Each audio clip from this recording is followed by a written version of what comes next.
Welcome to No Stats, where we call it how we see it. Back again with another one. We back again, and it's been a minute Whew.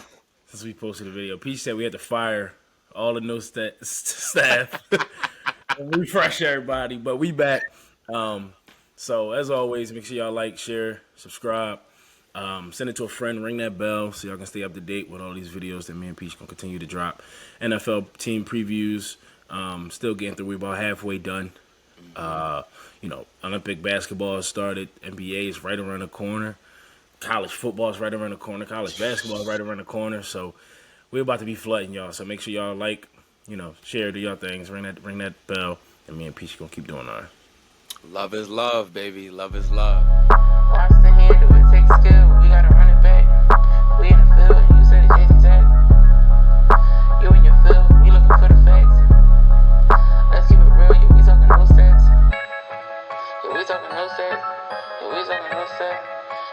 Savage. All right, man. Let's turn the heat up in this thing real quick. So, I've been watching a lot of this Team USA basketball team this year, and it's intriguing because you don't see the high profile names that we've been accustomed to seeing over the years. You don't see LeBron, there's no Dwayne Wade, there's no Kobe, there's no Kevin Durant, there's no Carmelo Anthony. The list goes on, and it's these new flow of guys, and I just see them coming into their own. I look at Anthony Edwards. I think he made a huge leap last year. I think he's going to be due for another one.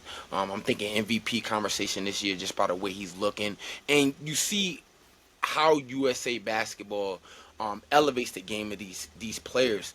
I look at Paolo, who's I put him in that LeBron disciple category, just based off his game and what he brings to the table and what he means to that Orlando ball club. And I think with him playing for Team USA this year, after his rookie season, I think this is phenomenal for him. Just the spots that he's getting into. Another guy that, I think after the phenomenal season he has this year, just to build on it in Team USA, Jalen Brunson. For him to be the starting point guard on this team, just shows how much the league is like embracing this guy. And I think he's gonna take what he learns throughout this season with Team USA. I think he's gonna take that and it's gonna make the New York Knicks better. I love Mikal Bridges, who I think is due for another big season. I mean, we've seen signs of that once he got traded to Brooklyn, but I think he's due for a leap as well. Could increase his leadership qualities too. And then I just like the pieces that they got, bro. Like with this team, you got Tyrese Halliburton backing up Jalen Brunson. You about to say something, bro? Yeah, I just have a question for you. Before you in the beginning of that, you said it's a little different. We don't see the high profile guys, right? But who do you think is a high profile guy that should have been on this team that's not on this team? Because before you go, I feel like we're getting the players that we can get, but I think basketball is becoming so global that the best players, most of the best players in the NBA aren't from the USA. So that's why it's not, Giannis and Jokic and Jamal Murray and all these guys are on different, teams. So I think that's a big reason why it does, to me at least, it seems like Team USA is so watered down. Yeah. Now I definitely get what you mean. I was expecting, guys like Jason Tatum, Devin Booker. Okay. I had another guy. Trey Young was He didn't even get a call. like he didn't even get the call, which You was know why though? surprising to me. It wasn't Right? surprising to me. And I like Trey Young, but Trey Young, the international game, bro, is totally different than the NBA. You got to think about it. And I love Trey Young, but a lot of his points come from drawing those fouls flopping, a little bit. And international ball is not like that. You're not getting none of that, right? And then also he's a smaller guard that's a liability on defense. So he's a liability on defense, right? He's gonna try to. A lot of his points are created by not tricking the ref, but using the game to his advantage, Absolutely. right? And then he wants to shoot a lot of outside, deep threes. I think his playmaking is, his strongest suit, but I don't think that his game translates to Team USA, bro. I think international basketball is a different game. They're gonna bump. They're gonna be physical. It's gonna be some shoulders, some elbows thrown, and I just don't think Trae Young game is fit for that. So I wasn't surprised. That's a good take. I was honestly, once I seen that it was Brunson up there, Tyrese Halliburton, I was like, Trey didn't get no call.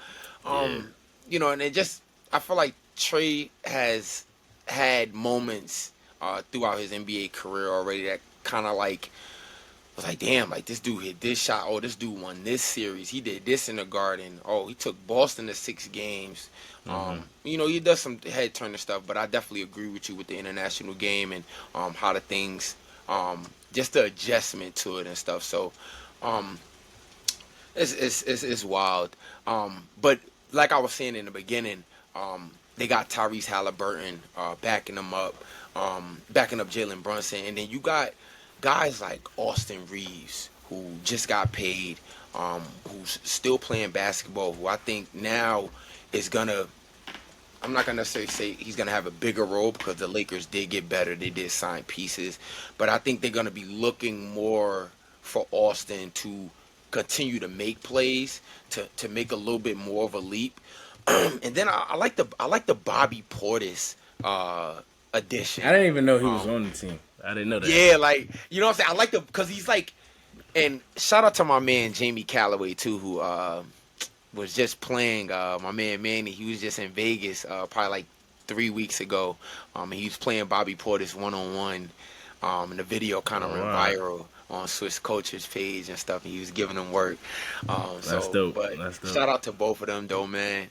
But Bobby, I love Bobby's placement on this team. And then if they need a little size, they can go down there and get Walker Kessler. But they got plug-in pieces like Josh Hart, who goes out there. He's going to do the dirty work. So this is an eye-turning team. I'm interested to see how far they go until they. That was my question. A tougher. Do they go far? Do you have faith in this USA team? Honestly, I don't. I'll tell you the answer right now. You don't? I don't think they're winning. No. The reason why I have some faith in them, because I feel like a lot of guys is kind of sitting out. Like, you don't have Giannis on Greece. I don't think Jokic is playing for Serbia. No. You don't Who's have. The favorite? Go ahead. I'm gonna look it up. Look up the favorite. And then they just played Slovenia the other day, and Luka sat out. So I don't know. I think it's a question mark on how healthy these teams is. Also, these overseas teams now, they don't got the Marc Gasols and the Paul Gasols and that. And I'm not saying that the bigs that are coming off of these overseas teams, I'm not saying that they're not good or more skilled or anything like that. But Spain had a culture with the Gasol brothers, with Rudy Fernandez and all them. You know what I mean? Manu Ginobili. You know what I'm saying? So, no, I'm sorry, Manu Ginobili was Argentina, but those. But Manu in Argentina. Who the guy I'm thinking? You think about Rubio, right? Rudy Fernandez. Fernandez, yeah. Mr. 3 and D. So USA is the favorite. They're minus 110. Canada second at plus 450. Australia's third at plus 950. The game is getting so much better, Canada, bro. It is. You think about it. Canada's second. Shai Gilgeous-Alexander, Jamal Murray, R.J. Barrett. And did Andrew Wiggins play? No Andrew Wiggins. I'm trying to these guys bigs. They got some alright bigs, but then you got Kelly Olynyk. I know he's from Canada. Kelly Olynyk, yep, he starts for them. And these guys that. These guys are like 12 and fucking 5 in the league, but over there, that 12 is fucking 19, that 5 is fucking 8 and 9, and they're shooting the thing, bro. But right. I just want to show some love to this USA team and just throw some credit out there. And just embracing that new age, bro. I'm sitting there, I'm like, damn, we don't see one like I know, old guy that we grew up with. Yeah. And just to clear it up, like the reason I don't have a lot of faith in this USA team, not that they don't have the talent and that they can't win, right? Obviously they're the favorite, but I just feel like the rest of the world is just catching up, bro. And I know a lot of these guys decided to sit out, right? Giannis and Jokic, like we were just saying, but still, like even going below those top two guys who's top 3 players in the NBA right now. I think still the rest of the world has caught up, and it's not going to be as easy to run through them, like they used to do. Mm-hmm. Yeah. So I agree, bro. before we conclude, I want to shift gears real quick, and I felt like we done did probably 4 takes on this already. Between James Harden and Damian Lillard, they might be tied. Yeah. But the news came out probably 2 days ago that the 76ers have kind of pulled back on the Harden trades a little bit. And then I think an hour later it was announced that, James Harden has no desire to play for the Sixers, and he probably won't report to training camp. I want to hear some of your thoughts on this because of what we've been accustomed to, what James Harden, gets into and does these last few seasons, after his Houston exit.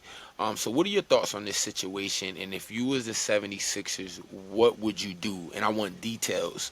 Are you looking for a specific trade? Or are you just going to get him out of there for nothing?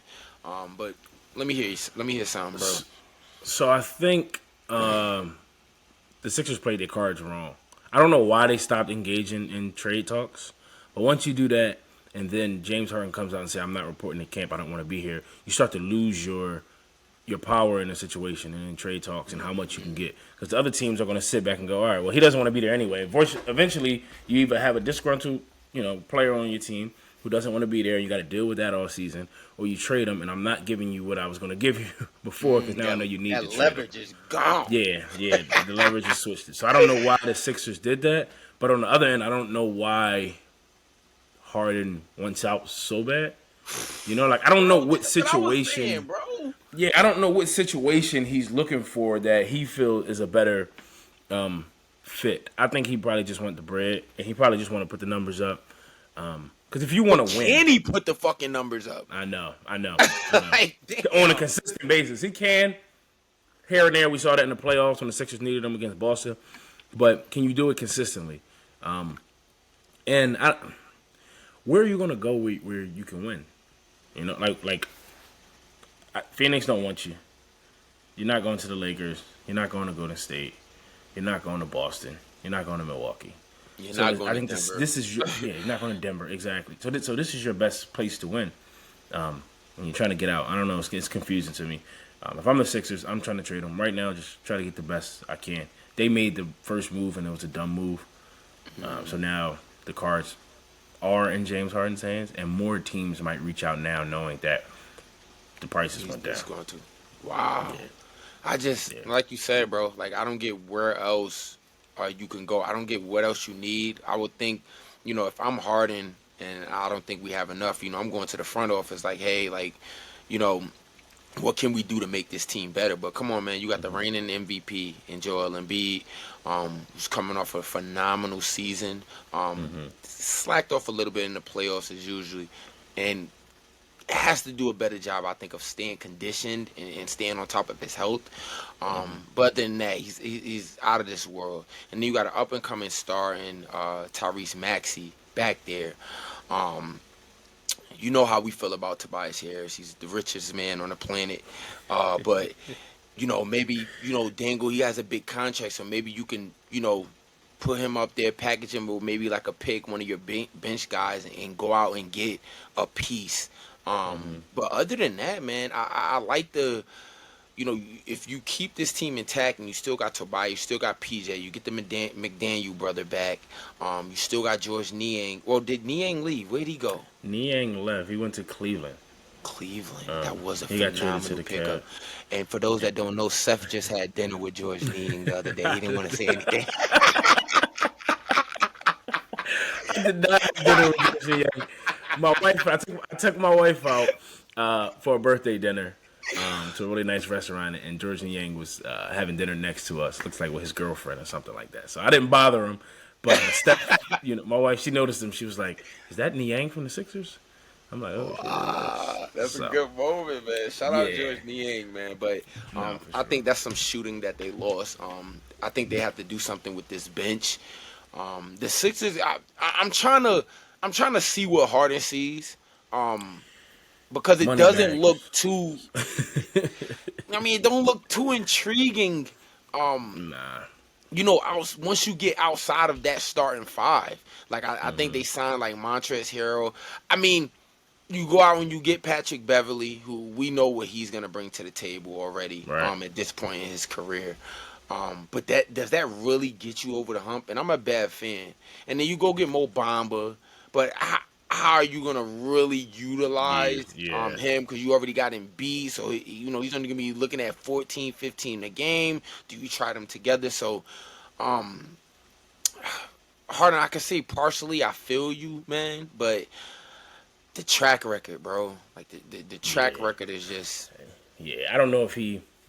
I mean, everybody's gonna say they want to win, but I feel like there's a bunch of other things, that's in there. Like I feel like it's important for Harden to be in a city where he can be hard. Like and him and Meek is like that. So he like to be with Lil Baby and be with Meek and be with the rappers and so it's gonna have to be a city a city like Houston if he's gonna go back there.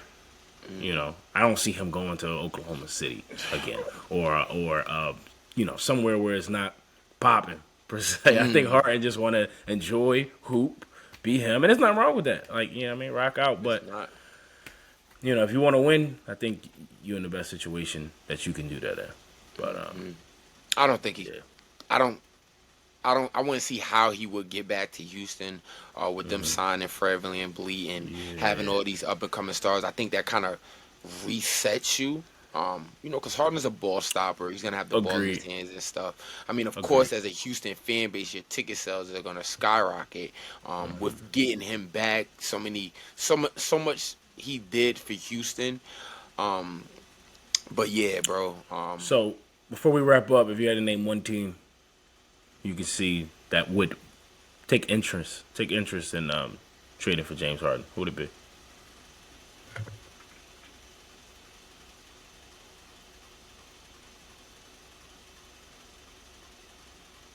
I know it's tough. You got one? It's very tough, and I was gonna say, and this is like weird, but I was gonna say a team like the Heat. It's weird to see James Harden and like Jimmy Butler like I think those games is like weird to kind of mesh. But I think if you got like James Harden, Jimmy, Bam, you'll probably have to give up Tyler and some pieces in that deal. But Miami or either Brooklyn again. I think Brooklyn needs a point guard. I can see that. You know what I'm saying? They got everything pretty much. You know what I'm saying? Like if you can Brooklyn pretty much like but they got hold on. What's everything? What's everything Brooklyn got? My bad. I'm tripping. They got pieces, bro. And I think they can move on from Spencer Dinwiddie eventually, and that could open up some more cap space. But you got young pieces in Mikal. You still got Cam Johnson. I like Nick Claxton, even though I think he needs to spend 3 months at least in the weight room, bulking up a little bit. Not necessarily. I seen the shooter ball. He was talking about Dwight Howard and how they took his body in L.A.